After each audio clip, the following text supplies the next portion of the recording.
Ladies and gentlemen, I'm glad you guys are here. As you can see right now, who we're sitting with, we're with none other than the co-founder of Super Connector Media, Jen. What's up, fam? How you doing today? What's up? I'm so excited to be here. You have no idea. I've been waiting for this all week long. Can't wait to jump in. Oh man, it's going to be special. I think there's so many different topics we got to talk about today. But let's for our audience right now who are diving into those show notes, trying to figure out more about you. Take them back to the beginning. Like, who was Jen like growing up? So Jen, growing up, when I was a little girl, I wanted to be an actress. That's all I wanted to do since I could walk and talk. If you were in my house, I was probably singing and dancing on a table, and that was like the only thing that I was ever doing. Sometimes I will still do that. If you take me out at night and we go have a good time. But I wanted to be a performer. And so I grew up singing, dancing, acting, and my parents always told me growing up, they were really, really empowering. And they always told me anything that you want to do, you can do. And so I went and I decided that this is what I wanted to do for my life. And I went to college for musical theater. And I didn't do so great in high school. I wasn't so into school. I was more into singing and dancing and cheerleading and all the extracurricular activities and getting into a little bit of trouble along the way. I'm not gonna lie. And I had to audition to get into college, essentially. Like, my grades weren't going to get me there. So I auditioned for one school only, one school. I was like, I better get into this damn school or I'm not going to college because there's no other options here. So I auditioned for the University of Hartford to be a musical theater major. And thank God I get in. But I got in and I realized really, really quickly that college wasn't for me. And I was like, okay, screw this. I don't want to be in college. I want to move to New York City and I want to pursue my dream. So I dropped out of college and moved to New York City and went to musical theater school it was like a conservatory called the American Musical and Dramatic Academy. And I sang and danced every single day, all the time. And from there, I ended up getting my dream role in the Broadway national tour of The Wedding Singer. So the way that went down, and have you seen the Adam Sandler movie, Shawn, The Wedding Singer? We definitely seen it. It looks comical. It's very funny. Anything Adam Sandler touches is definitely going to bring laughter. Oh, it's funny. And so when I was in school, I was literally living in like a 4x4 dorm room in a tiny twin bunk bed. And I went with my friend to go get horrible seats at a Broadway show, The Wedding Singer. And we're watching the show. And I saw this actress named Felicia Finley play the role of Linda. Now, Linda in the show and in the movie is the bitch that leaves Robbie Hart at the altar. She's like she's like, that like, Linda, take off my Van Halen t-shirt or you're going to curse the band and then break up. Or that's the line in the movie. And in the show, this actress just blew my mind. And the part was like so hilarious and it stole the show. And I looked at my friend and I said to him, I'm going to play that part one day. And he laughed at me. He was like, okay, sure. Right. Like, I'm in the audience. I'm sleeping in a little tiny twin bed in a 4x4 room, like studying singing and dancing, and I'm sitting and saying I'm going to play that part. And but I was convinced, Shawn, that was going to be me. And so I decided that I was just going to really use this thing that I learned about called the law of attraction, which I didn't necessarily really believe in. So my mom gave me this book called The Secret. And I was like, what is this? This is not real. What? They're telling me that I can think about something and then it's going to appear in my life? Yeah, right. No, thanks. And my mom was a Reiki master. And I didn't believe in anything that she did. I thought it was weird.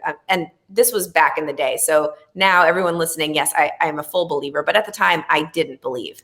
And then I heard Oprah doing an interview where she talked about that she manifested using the law of attraction, her role in The Color Purple. So I was like, oh, well, if it worked for Oprah, maybe there's something to this. So let's do an experiment. So I decided that I was going to manifest this role, my dream role, in The Wedding Singer. I was like, let's try. Let's just see if this works. So every night before I went to bed, I would visualize myself playing this part.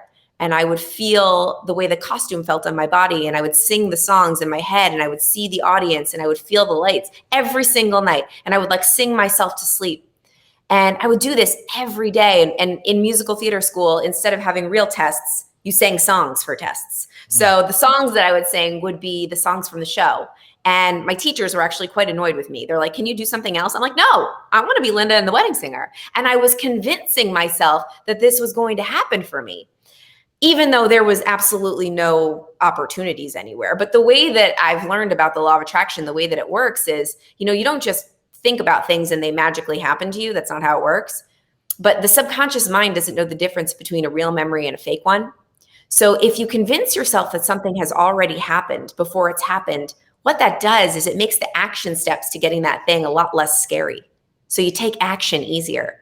So that when the audition came, I was like, oh, duh, this isn't scary. I could audition for this, right? Like, let's go, right? I wasn't petrified. And when I didn't get the part again and again and again and again, and they told me no, and they told me no, and they told me no, I wasn't deterred. I didn't back down. I didn't give up. I kept going and I kept going and I kept going because I had convinced myself that this was a reality for me. And then when I played the part, when I got it eventually, like, let's skip because we don't want to have this whole podcast be about this, but I ended up getting the role.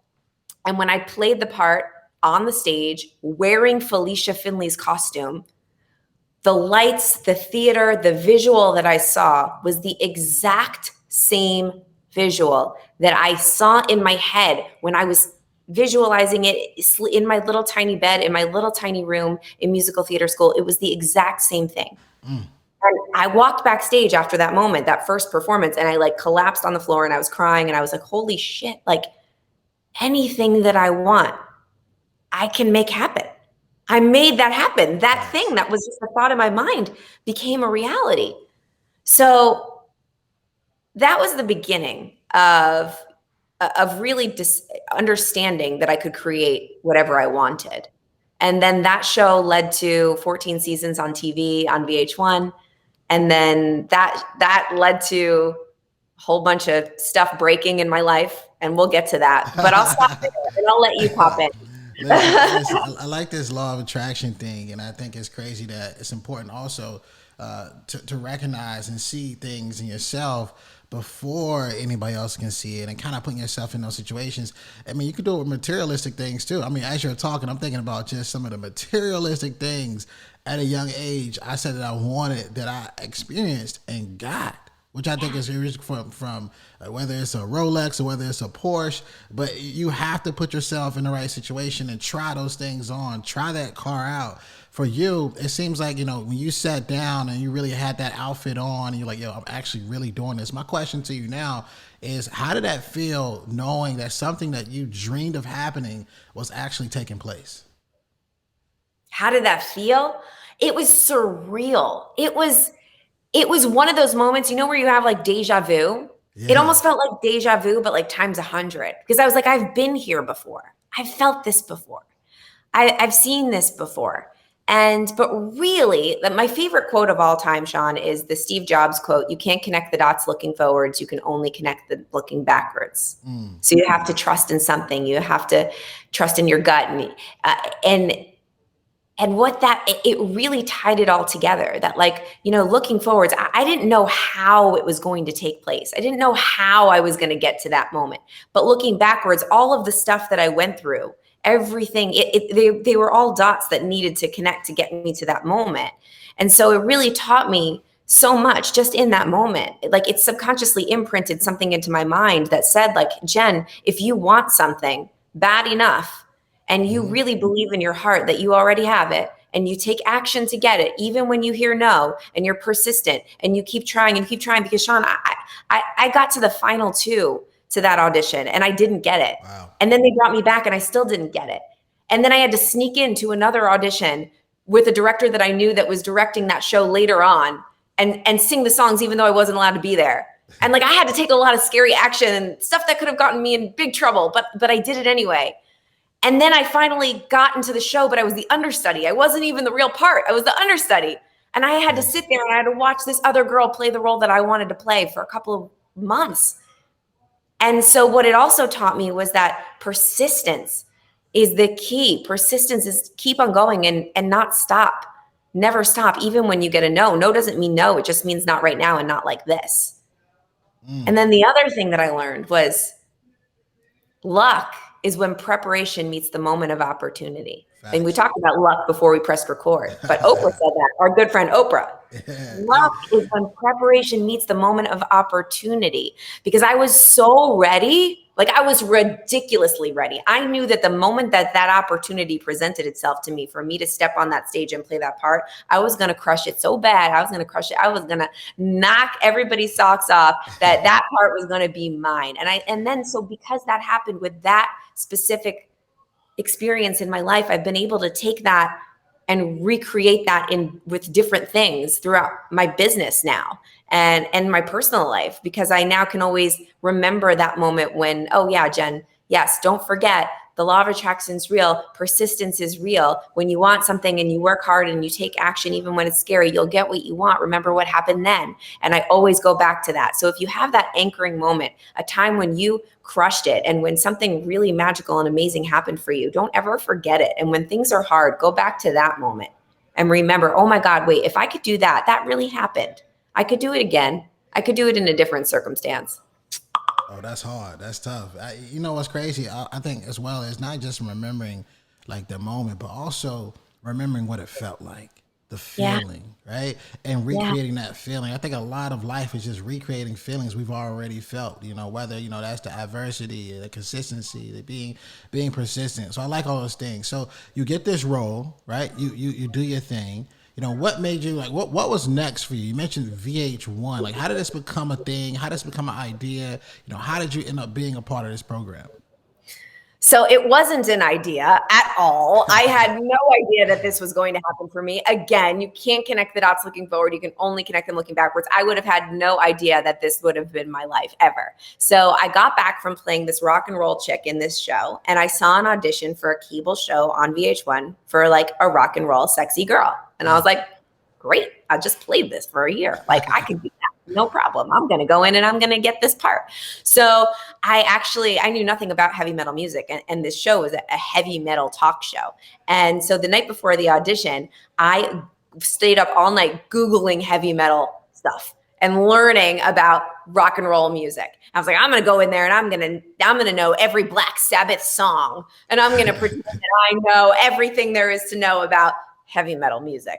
Okay, so this is what I meant doing. I'm staying up all night learning about Poison and AC/DC and all of these bands that I really had never heard of, nor do I care about, but I was going to get this job, right? So I go in ready to tell them, that I'm the most heavy metal girl they've ever met. And I'm wearing like, a rocker t-shirt all cut up and big hair and like a little skirt and ready to answer any questions they have. Well, they look at my resume, and on my resume at the bottom, this is when I had an acting resume, it said that I do a great Britney Spears impersonation. And that's just like fun. And they didn't ask me really any questions about heavy metal music. They said, oh, Jen, can we hear your Britney Spears? And I'm like, I thought we were going to, okay, fine. So I knew that. And this was such a lesson for me about being yourself and about being authentically who you are. And that is what people are attracted to. Because when I got the call and they told me that I got the job, it wasn't because I knew anything about heavy metal music. It wasn't because of all of my knowledge on the Black Sabbath songs, because they didn't even ask me. They said it was your Britney Spears imitation that got you this. And I was like, damn, if that's not a reminder to never try to be something that you're not. Always just be you, right? My Britney Spears imitation got me a heavy metal job. So that's how I got the gig. And it started off, Shawn, this is actually, I love telling these stories. They're good reminders for me of life lessons that, you can then reuse in different aspects of your life, right? So when I got this job, it was called an under 5 with acting. Under 5 means you have under 5 roles. And I was literally the hot chick that carried the prize box out onto the stage for about 2 seconds. And my name on the show was Miss Box of Junk. That was my name, wow. Miss Box of Junk. Okay. And that was like, I was just supposed to stand there. And then the studio audience member would put their hand in my box and pull out some junk as a prize. Legit. Okay. This was crazy. Now that I think about it, super degrading, but I was like happy to have a job, and I only got paid like $300 an episode, but I was happy to do it because I was on VH1 and it was great. Yeah. And when you're a artist, you want a gig. So I had it. So after that first season, they call me up and they're like, Jen, we're moving the show to LA. So if you want to come and be part of it, you can come, but you have to fly yourself out there and you have to put yourself up in a hotel for 2 weeks. We're not going to pay for you, essentially because I was replaceable. They could have gone to LA and hired some other girl to play my part because I'd only done it once. And it was expensive to bring me out there. And so I talked to a lot of people in my life and they were like, Jen, in order to fly out there and stay at a hotel for 2 weeks, you're going to spend way more money than you're going to make. It's a dumb move. Stay in New York and audition for other shows and maybe you'll get something that's better. But I knew in my gut, I just felt this feeling. I was like, I need to go. I need to do whatever I can to get that money to be able to go there and be there. Because if I go and I do this second season, I've solidified myself in this show and who knows what will come of it. I just had this gut. So I'd go to my mom and I'm like, Mom, please help me get to LA, help me stay at a hotel. Like, she's like, all right. And my mom hooked me up. My mom really helped me. We went together and we stayed at like this like cheap motel in LA and like for 10 days. But here's what happened. And here's what happens when you bet on yourself. I show up the day that I get there. First of all, I roll in. We're at Sony Universal Studios is where we're filming. I'm like, wow, I'm filming at Sony Universal Studios. It's legit. I drive in, I get there, and they say to me, well, we changed the show from a half an hour to an hour. So now we're going to give you a bigger part, which means now you need to join SAG, Screen Actors Guild. And I'm like, as an actor, joining the Screen Actors Guild was like the goal of my life. And you have to get a really great gig to get to be in the Screen Actors Guild. And I immediately, because the show turned into an hour show, I had to be SAG. So I immediately got my SAG card. And then because I got my SAG card, my pay rate went from like $300 a show to, it was like over $3,000 an episode. It's crazy. And we were doing like 10 episodes, like 8, like I ended up making all my money back for the hotel and the flight and then some, just from the second that I arrived. So it's just another reminder. And then from then I was solidified on the show because I had done that. And then they flew me out, put me up at hotels every single time I filmed there. 14 seasons later, I had an amazing job and made tens of thousands of dollars from that job. And if I didn't bet on myself and show up that second time, none of that would have happened. Man, listen, we got to break this down. So here's the thing. Like, it's more than just, just the audacity of betting on yourself, but it's also, the feeling of not listening to everybody else. Too many people right now are listening to this podcast or are watching us on YouTube, and they are listening to people who have never been where they want to be, who've never seen abundance, who've never had any of these things happen for them. And a lot of times we take that advice, family, we don't do nothing with it. And in fact, we listen to it and we shut down our own goals. How important was it for you to really sit back and say, you know what? Not only am I about to go do this, but I ain't listening to nobody but my intuition. It wasn't easy, Shawn. It's hard. I'm not going to lie. I'm not going to sit here and say, I listened to my gut right away. I wish I did. I wish that it was easier, but we're human beings, right? And so sometimes that's really hard, right? When other people, especially people like in your family, they tell you, they try to convince you. And then you also have fear in the back of your mind. So not only do you have people around you trying to maybe bring you down or keep you safe because they care about you. They don't want to see you hurt. They don't want to see you mess up. And they've got their own limiting beliefs. So they put that on you. But then you've also got fear. And fear's job is to lie to us to keep us small, keep us the same, right? Because fear's whole job is to keep us from growing because growing is scary, right? So fear will come in and tell you lies also. Like you shouldn't go, you'll make more money at home, right? That's, you can't afford to go, right? All these lies. You're not good enough to really go to LA, any excuse for me to not get on that plane because getting on that plane would have been the scarier thing to do. It would have been the risk. So not only did I have the fear, but I had everybody in my life telling me that I shouldn't do it. Here is how I went anyway. That belief, that reminder from my wedding singer experience, connecting the dots. You can't connect the dots looking forward. You can only connect them looking backwards. So I thought back to, wait a minute, if I didn't actually keep auditioning even when I got no's and keep doing the scary thing and keep betting on myself, I wouldn't have gotten wedding singer. I wouldn't have gotten that role. And so I have to use those skills, those tools that the universe gave to me during that experience. For this one, I have to trust my gut. And because I had that experience, I've gotten to work that muscle, that gut muscle. And I remembered what that felt like. So I was just like, screw it. You got to do what you did before. That's what created a success in that moment. And if it doesn't work, what's the worst thing that could happen? You went to LA, you spent a bunch of money, and then you came back home and you got a new job. Like, what's the worst case scenario?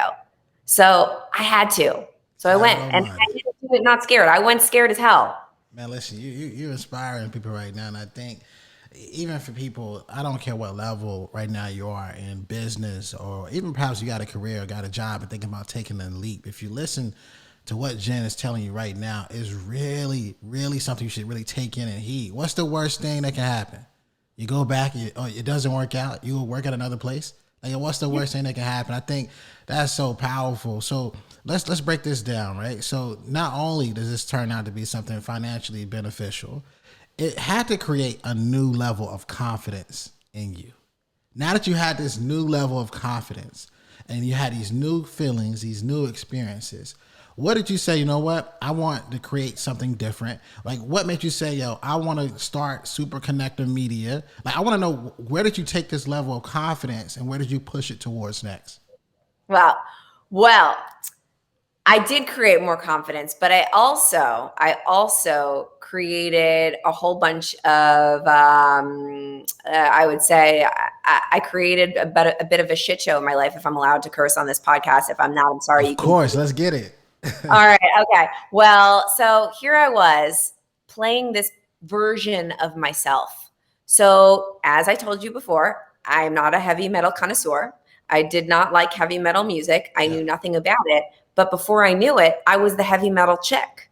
That was how people knew me and loved me. And that's how I was making a living. This sexy, I mean, I'm sexy, but like I was like a really vampy, heavy metal, rocker shirt wearing, like tight, like, you know, that whole look, this version of myself. And it wasn't me. It wasn't me. It was a character. And everyone was getting to know this character. And before I knew it, I forgot who I was. And so I was living very out of alignment on social media, in my job. I was very confused as to like who I was. And usually when you're out of alignment in your job, I would find that you're probably going to find yourself being out of alignment in your life. And so at that moment, I was also in a relationship that was completely out of alignment. I was with someone that I knew deep down in my gut it wasn't right, but from the outside it looked really perfect. And I was really obsessed with making everything look perfect, right? Like this version of myself that everybody really loved, right, and approved of, and it was enough for everybody. I was painting this nice picture and putting on this nice mask, and that included my relationship, that included this character that I played on TV, that included who I was showing up as in all of my relationships. And for me, like, being out of alignment is so deeply painful that I started to spiral. And I had a severe eating disorder. I was partying all the time and went into a severe depression. I became addicted to Adderall.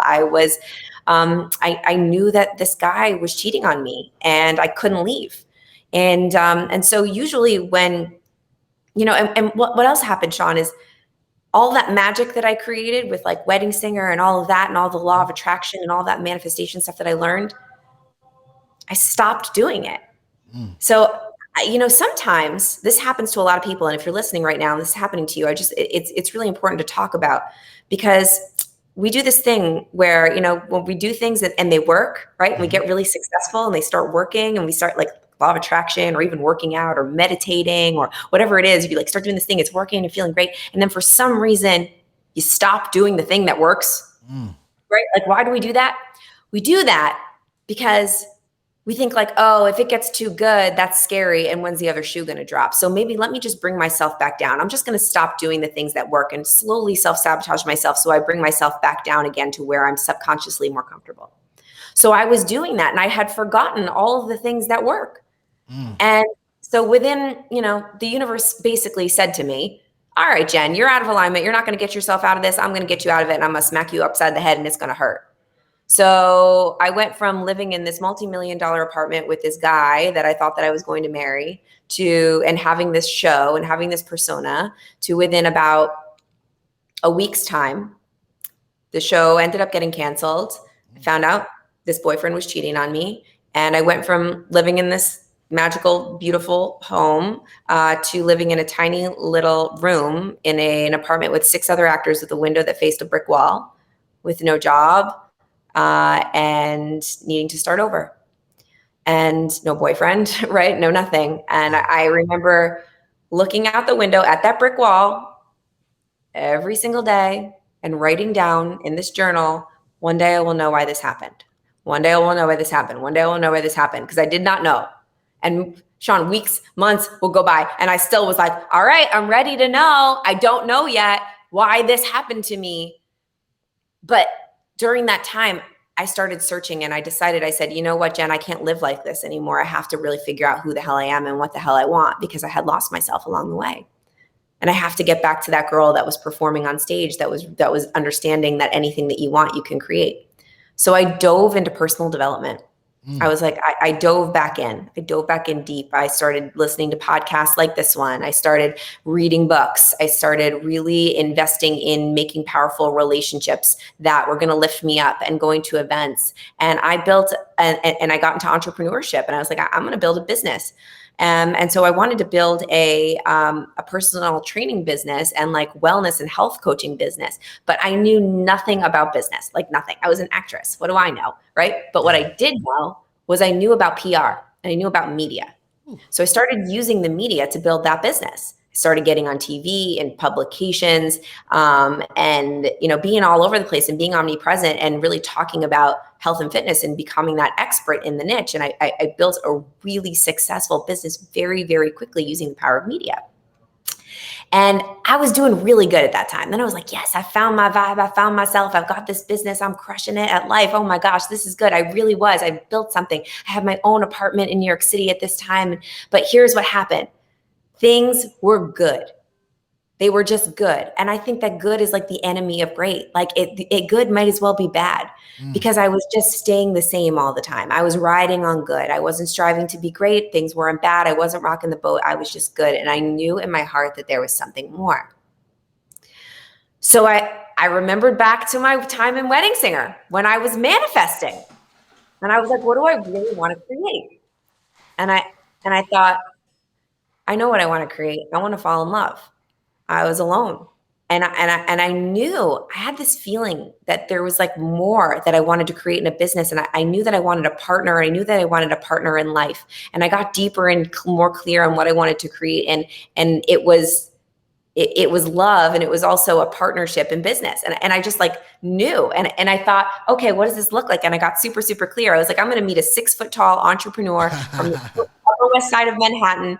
I know he had a child from a previous marriage. He has tattoos. He doesn't drink alcohol. Like, I got really detailed on this human being. Remember, just like I did with Wedding Singer. And I visualized him, and I would talk to him every day, and I would tell him like what I was wearing that day so he could find me, like literally just talking to someone that didn't exist yet, but he existed in my mind. And when I have to tell this little tiny side story, because it ties into how Super Connector Media was created really quick. You got to.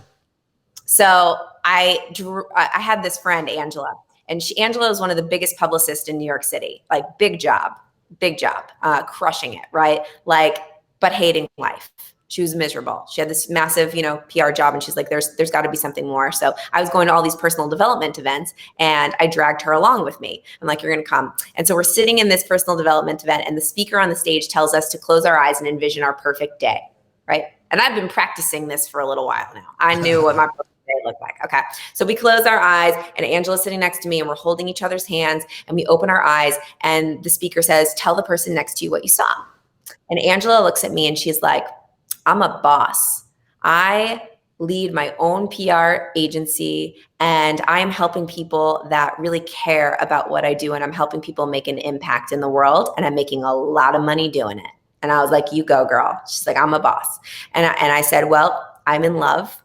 I've met my person, and we've started an empire together, and we're a power couple. We're kind of like Jay-Z and Beyonce.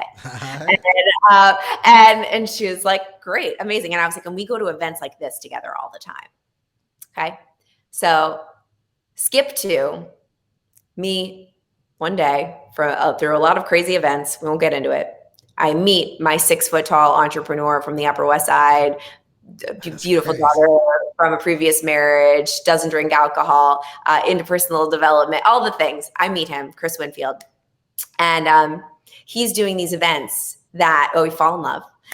And of course, because he was the person that I was talking to all the time, my imaginary person. And he was doing these events that connected entrepreneurs to the media and teaching people how to basically do PR and how to get themselves out there and how to be seen.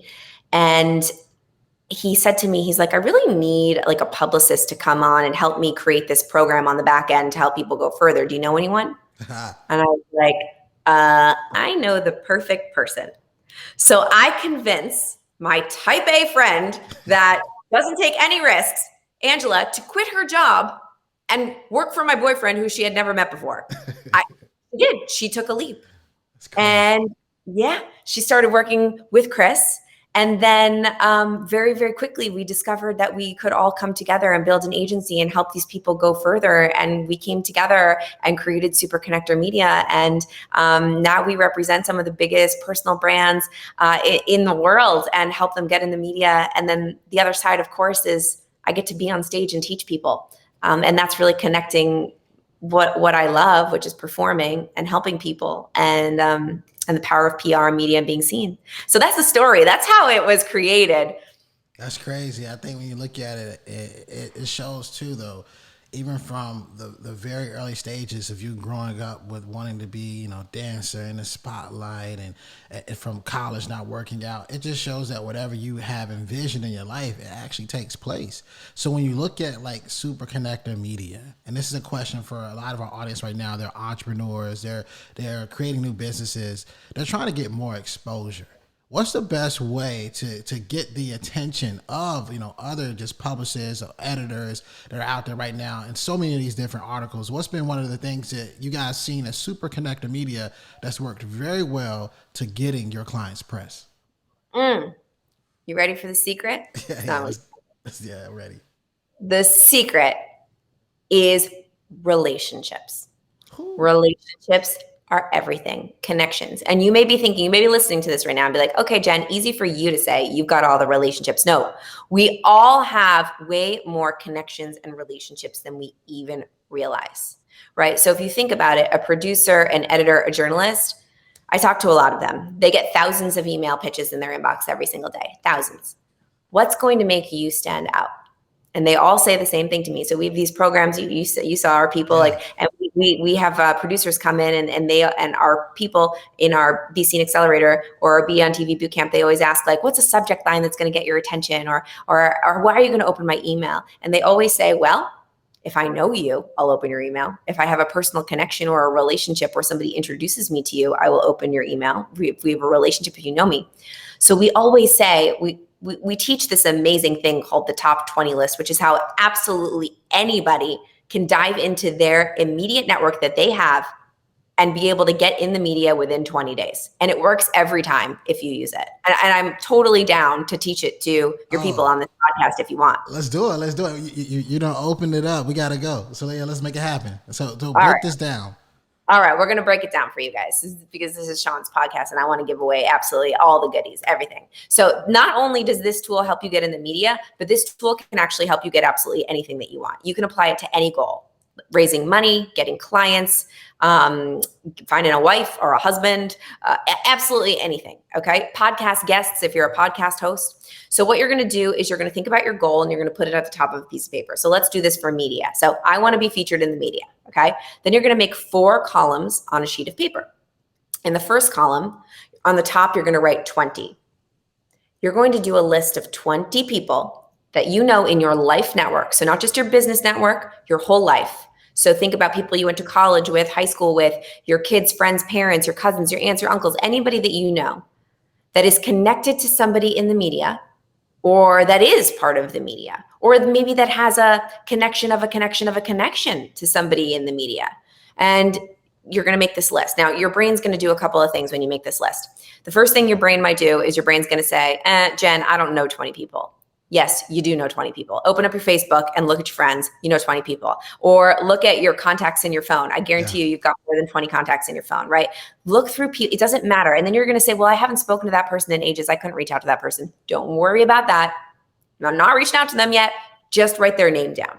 So you have 20 people, okay? And then the next column over on the top, you're going to write influence. And you're going to rank each person on a scale of 1 to 10 on how influential they are in getting you what you want. So not how influential they are, like how many Instagram followers they have. I don't care about that. How influential are they in getting you the thing that you want, which is to get in the media? So let's say your sister's best friend is the editor-in-chief at Forbes. Let's just say it's your sister's best friend. And your sister's on your top 20 list because it's your sister's best friend. Well, if it's her best friend, I would say your sister is pretty influential in getting you that introduction. So she'd be like a 9 or a 10, right? But if it's maybe somebody that like knows somebody that knows somebody that knows somebody, maybe they're like a 3, right? So you're going to rank them. Then you move over to the next column, and on the top, you're going to write help. You're going to rank those same people on a scale of 1 to 10 on how likely they are to help you. Ooh. So if it's your sister, and you're close with your sister, you never know. I would say she's a 10. But maybe it's somebody that you met at a networking event that you spoke to for 5 minutes, but you have their contact information, but you don't know them that well. You haven't done anything for them. They wouldn't really help you. Their name's on the list, but they'd be like a 2, right? On how likely they are to help you. So then you're going to add up those 2 scores. And in the final column, you're going to have a grand total score for everybody on the list. So then you're going to sort those scores in descending order, meaning that the people with the highest scores are going to be at the top of the list, and the people at the lowest scores are going to be at the bottom of the list. This is good news for you because you've got your 20s, your 19s, your 18s, they're at the top. Those are the people that you're going to reach out to first. Now, these people are highly influential. They're also very likely to help you. So when you reach out to those people, you're going to say, hey, I have an amazing pitch. I need you to connect me to the person that you know in the media, or I would love to pitch this to you. You're just going to ask because these people love you. They like you. They have high scores, right? They want to help you. And if you don't like asking people for help, use the reframe. Do you feel good when you help people? Shawn, when someone that you care about asks you for help, you help them. Does it feel good? Absolutely. Of course you will. Absolutely. Yeah.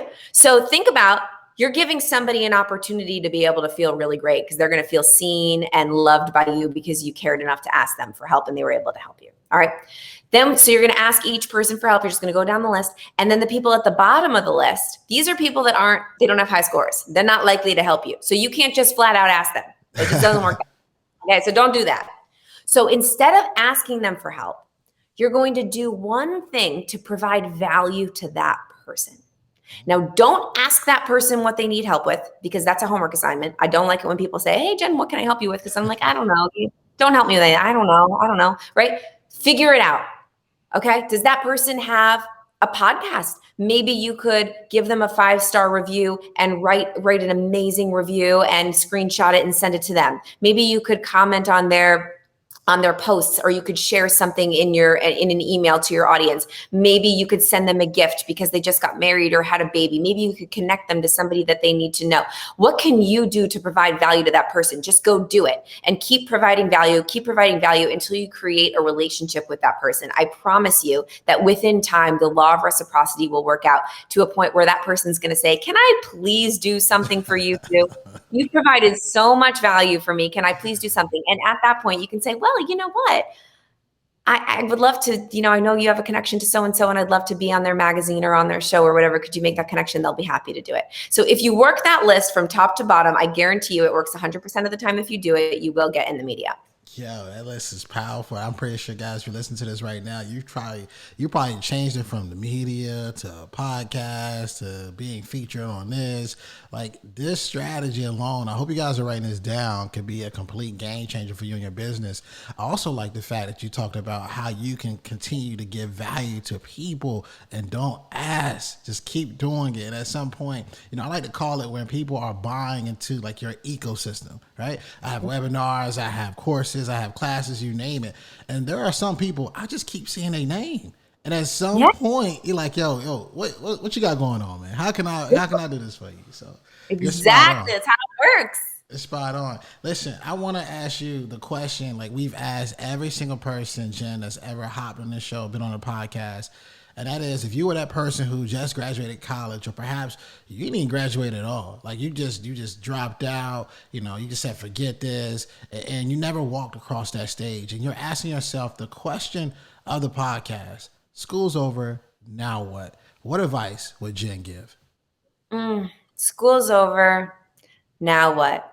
What I would do is I would take a minute and I would do the perfect day exercise. And what that is I would just envision if a magical fairy came and tapped me on the head and there was no boundaries. I could have the exact life that I want, anything that I want. Close your eyes. What are you doing from the moment that you wake up to the moment that you go to bed? Visualize it. And don't let any other thoughts come in or any other worries about any other person in your life. Be completely selfish. If you could have anything that you want, what would you be doing from the moment that you wake up to the moment that you go to sleep, right? What are you doing? And whatever comes up for you, that is what you go for. And all you need to do is work backwards from there. And then you say, okay, what are the steps that I need to take to get to that perfect day? And you don't veer in any other direction. And like I said in the beginning, you truly believe and feel in your heart and know that it's already happening before it even happened. And you religiously, every single day, feel gratitude for that thing that hasn't happened yet, as if it's already happened. And then you take action to getting to that perfect day and you will get there. But you have to see it, you have to believe it, and you most importantly have to do it, which is take those action steps, even though they're scary, persistently and consistently, and I promise you, you will get there. Yo, powerful advice, phenomenal episode, absolutely crushed it.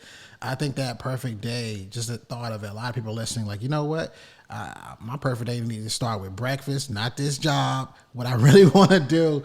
And I think it's going to inspire so many people. And this has been a great episode. For people that want to know more about you, they want to find, where can I find her? Where can I learn about Super Connector Media? Just give us all of, your contact and where people can find you on social media. Yeah. So I'm hanging out on Instagram all the time at Jen _Gottlieb. So 1N_Gottlieb. And then you can go check out beontvbootcamp.com. And that's a way to join our boot camp where we teach you how to get on TV in 5 days. We teach it live. It's super fun. So at Jen _Gottlieb on Instagram or beontvbootcamp.com. Thank you for being a part of the show. And guys, you can catch all those links in the show notes. And for those of you that have been listening, always remember, dream it, believe it, go out and get it. Hey, what's up, fam? Thanks for watching. Don't forget, hit that subscribe button, smash that like button. We'll see you next week here at School's Over Now What. And always remember, dream it, believe it, go out and get it.